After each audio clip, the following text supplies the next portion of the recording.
এবং মোহনবাগান, তিনটে ক্লাব বাংলা থেকে খেলছে। আর অন্য কোন রাজ্যে কিন্তু তিনটে ক্লাব খেলছে না বা দুটো ক্লাবও খেলছে না। একদম তাই বাংলার বুকে ফুটবলের গুরুত্ব বা ফুটবলের প্রতি মানুষের আবেগ, ফুটবলকে নিয়ে মানুষের উত্তেজনা, ফুটবলকে নিয়ে মানুষের ভালোবাসা ঠিক কতটা এটা বলে বোঝানো সম্ভব নয়। আর আজ এই মাঠে লক্ষ লক্ষ মানুষের উপস্থিতি কিন্তু আরো একবার সেটা প্রমাণ করে দিচ্ছে যে এমএলএ কাপ নিয়েও কিন্তু গোটা বাংলা আজ সুপার এক্সাইটেড। এবং এই খেলার মাধ্যমে শুধু যে এমএলএ কাপ 2024 সেটা কিন্তু নয় লাবণ্য, এই এমএলএ কাপের মাধ্যমে এবং শট, অসাধারণ শট আমরা দেখলাম।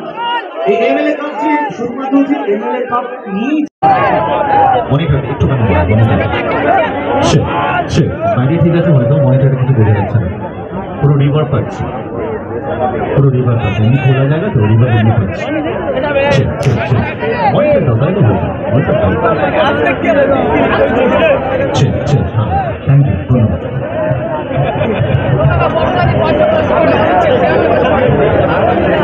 যদিও দুই টানটান উত্তেজনার মধ্যে দিয়ে শুরু হয়েছে খেলা। প্রথম খেলা সারেঙ্গাবাদ বনাম চন্দনেশ্বর চলছে হাঁটাহাঁটি লড়াই। অত্যন্ত দুজন গুণী দক্ষ রেফারি তারা কিন্তু সুন্দরভাবে পরিচালনা শুরু করে দিয়েছে। সঙ্গে রয়েছেন আপনারা।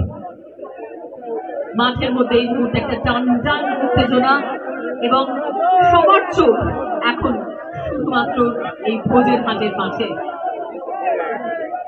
চন্দনেশ্বর 1 ভার্সেস সারেঙ্গাবাদের হাড্ডাহাড্ডি লড়াইয়ের সাক্ষী হতে চলেছি আমরা।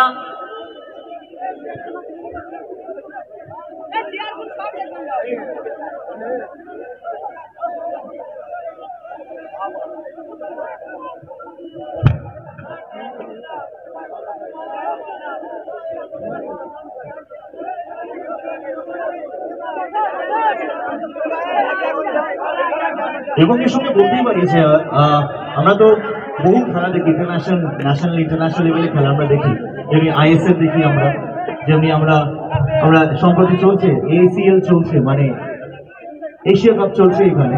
কিন্তু আমরা আজকে এখানে দাঁড়িয়ে বলতে পারি যে আজকে যে এমএলএ কাপটা আমরা দেখতে পাচ্ছি, আমরা প্রত্যক্ষদর্শী হচ্ছি, এগুলো ইন্টারন্যাশনাল লেভেল থেকে কিছু কম নয় কিন্তু নয়। এবং মাঠের মধ্যে সবচেয়ে যে কোনো খেলাকে প্রাণ দিতে পারে যেটা, সেটা হচ্ছে যে মানুষের একটা ভাইব, প্রচুর প্রচুর মানুষের উপস্থিতি, যারা খেলছে এবং যারা দেখছে এবং যারা অর্গানাইজ করেছে তাদের প্রত্যেকের কাছে কিন্তু একটা দারুণ ভাইব দিয়ে আসে। আর আজকে এই ভোজেরহাটের মাঠে হাজার হাজার মানুষের উপস্থিতি কিন্তু এই জায়গাটাকে অনেকটা যুব ভারতীর মতো ফিল দিচ্ছে, আমি এক কথায় বলতেই পারি। একদম। এবং এর সঙ্গে প্রথম গোল, প্রথম গোল আমরা দেখছি এখানে। চন্দনেশ্বর 1, সারেঙ্গাবাদের প্রথম গোল। খেলা কিন্তু 10 মিনিটও হয়নি। আমার গতকালের খেলার কথা মনে পড়ে যাচ্ছে, যখন জামশেদপুর এফসিকে মোহনবাগান 15 মিনিটের মাথায় একটা অসাধারণ গোল দিয়ে, ম্যাকলারেনের গোল দিয়ে যখন টিমটাকে এগিয়ে নিয়ে গেল, সেই রকমই কিন্তু কথা মনে পড়ছে। কালো জার্সিধারী সারেঙ্গাবাদ একটা অসাধারণ গোল প্রথম 10 মিনিটের মধ্যে। হ্যালো, একটু ভুল হয়েছে। কালো জার্সিতে চন্দনেশ্বর 1 প্রথম গোল করে দিয়েছে। লেডিস এন্ড জেন্টলম্যান, চন্দনেশ্বর 1-এর প্রথম গোল। নাম ভুল করে 7 দিনের জেল, 3 দিনের ফাঁসি। আজকে চন্দনেশ্বর 1, 10 মিনিটের মাথায় প্রথম গোল। একেই বলে কালোই ভালো। কালো জার্সি কিন্তু ভালো গোল। একেবারে আলো আলো আলো ব্যাপার, আলো ময় হয়ে উঠেছে পরিবেশ। আমাদের বিধায়ক সাহেব আমাদের মঞ্চে রয়েছে, সম্পূর্ণ খেলা পরিচালনায় রয়েছেন উনি, ওনার আশীর্বাদ নিয়ে চলছে খেলা। আমি এর সঙ্গে অনুরোধ করবো যারা গোল পোস্টের পিছনে দাঁড়িয়ে রয়েছেন, যদি সম্ভব হয় একটু খালি করে দেওয়ার জন্য, না হলে একটু বসে পড়ুন আপনারা। আমাদের যারা অতিথিরা রয়েছে স্টেজের উপরে, তারা কিন্তু ঠিক মতন করে দেখতে পাচ্ছে না। গোল পোস্টের একদম সামনে দুদিকেই গোল পোস্টের একদম পিছনে যারা রয়েছেন, তারা একটু যদি বসে পড়তে পারেন কোনোভাবে, তাহলে কিন্তু খুব ভালো হয়। টান টান উত্তেজনা চলছে, শুধু একটাই লক্ষ্য, কে হবে এই বছর ক্যানিং পূর্ব এমএলএ কাপ 2024-এর উইনার, কে ছিনিয়ে নেবে সেই খেতাব, আর কে পাবে সেই ট্রফি দেখার লক্ষ্যে একটাই। Referee call foul. একটা অসাধারণ গ্র্যান্ড ওপেনিং এর পর ফাইনালি খেলা শুরু হলো এবং অলরেডি একটা গোলও 10 মিনিটের মাথায় হয়ে গিয়েছে। সব মিলিয়ে প্রথম টিম তারা কিন্তু একটা দারুণ উত্তেজনার পরিবেশ তৈরি করেছে। চন্দনেশ্বরের প্রথম গোল মাঠে উপস্থিত সবার মধ্যে একটা উত্তেজনার পারদ অলরেডি ছড়িয়ে দিয়েছে এবং দেখা যাক আজ কি হতে চলেছে। এবং লাবণ্য না বললেই নয় যে আজকে এই ভোজেরহাট মাঠে যেখানে আমরা খেলাটি দেখছি, আমরা প্রত্যক্ষদর্শী হচ্ছি, সেখানে মাঠের বাইরে কিন্তু বলা যেতে পারে হাজার হাজার নয় লাখ লাখ মানুষ কিন্তু আজকে মাঠের বাইরে রয়েছেন, প্রত্যক্ষদর্শী সাক্ষী হচ্ছেন সেই মুহূর্তে।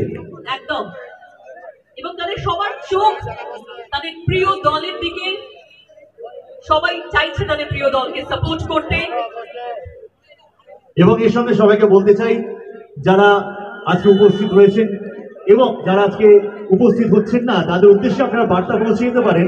শওকত মোল্লার বিধায়ক ক্যানিং পূর্ব বিধানসভার এই যে অফিসিয়াল পেজ, ফেসবুক পেজ, সেখানে কিন্তু লাইভ হচ্ছে। আমাদের এই পুরো ম্যাচটা একেবারে লাইভ দেখতে পাবেন আপনারা একদম লাইভ প্রত্যক্ষ করতে পারবেন মাঠের অনেক অনেক খুঁটিনাটি।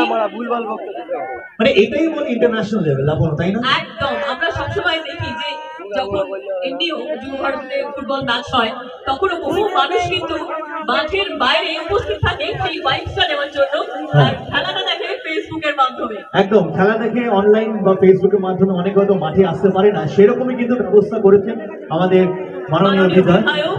এবং তার পেজ আপনারা সবাই ফলো করুন, তাহলে কিন্তু এই খেলা আপনারা লাইভ যে কোনো প্রান্ত থেকে দেখতে পারবেন। একেবারেই লাবণ্যদীপ, এখানে যে অজস্র মানুষ রয়েছেন যারা দেখছেন, এর পাশাপাশি আমার দৃঢ় বিশ্বাস বাংলার কোটি কোটি মানুষের চোখ কিন্তু এখন বিধায়ক শওকত মোল্লা এমএলএ কাপ 2024 এর দিকে। এদিকে আরো একবার এটাকে চন্দনেশ্বর 1, দেখা যাক সময়ের সাথে তারা কি করে। যদিও চন্দনেশ্বর 1 কিন্তু 1-0 গোলে এগিয়ে রয়েছে, তাদের চাপটা একটুখানি কম, কিন্তু এটা একটা বলের খেলা, এটা ফুটবল।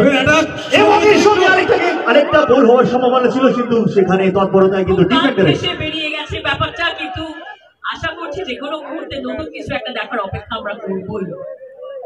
আচ্ছা, সাউন্ডে যিনি দাদা রয়েছেন, আমার যে মাইকে একটু মনিটরটা বাড়িয়ে দেবেন। আমারও তাই একই অবস্থা, মনিটরটা দয়া করে বাড়াবেন। হ্যাঁ, অনেক ধন্যবাদ। একটু ভালো নীল রঙের জার্সিতে সারিঙ্গাবাদ, কালো রঙের জার্সিতে চন্দনেশ্বর 1 প্রথম খেলা। এটা ক্যানিং পূর্ব বিধানসভার দুটি টিম খেলছে, পরে ভাঙড় বিধানসভার দুটি টিম বেওতা 2 এবং ভগবানপুর, তারাও হাড্ডাহাড্ডি লড়াইয়ের সম্মুখীন হবে। রয়েছে অগণিত ফুটবল প্রেমী, এখন ফুটবলের জোয়ারে আমরা সবাই ভাবছি বর্তমানে ভোজেরহাট